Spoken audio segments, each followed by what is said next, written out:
नमस्कार मंडळी, आज मी तुम्हाला दाखवणार आहे झटपट कोलंबीचा पुलाव।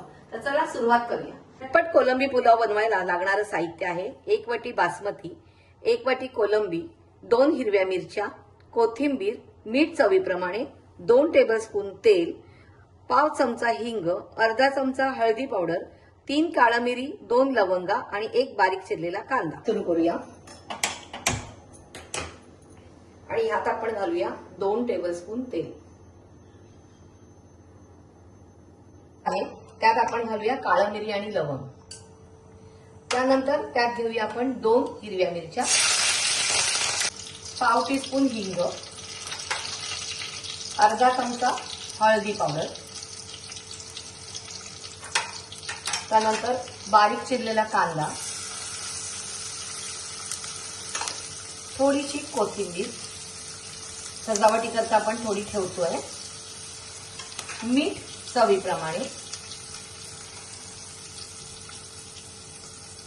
मी कोलंबी घेतलेली आहे, तर ह्याला मी ना हिरवं वाटण म्हणजे कोथिंबीर आणि लसूण लावलेलं आहे वाटून, आणि थोडंसं मीठ लावलेलं आहे। आता आपण ही कोलंबी ह्यात घालणार आहोत।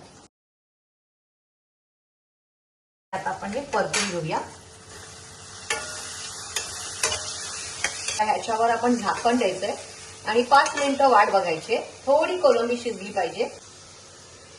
1 वाटी बासमती तांदूळ घेतले, कारण त्याला मी छान असं धुणार आहे आणि त्याच्यामध्ये थोडंसं पाणी घालून ठेवणार आणि 5 मिनिटं वाट बघायची। 5 मिनिटं पण झालेली आहेत आणि आपला तांदूळ पण भिजवलेला होता, त्यालाही 5 मिनिटं झालेली आहेत। तर आता आपण हा 1 वाटी तांदूळ येतो ह्याच्यात घालणार आहोत।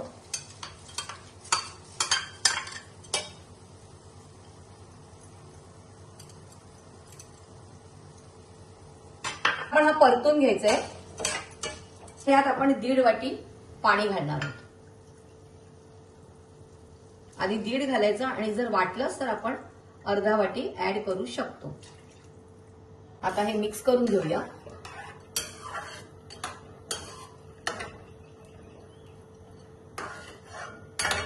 आणि ह्याच्यावर झाकण देऊन 10 मिनिटं वाट बघायची। 10 मिनिटं झालेली आहेत, बघूया राईस तयार आहे का।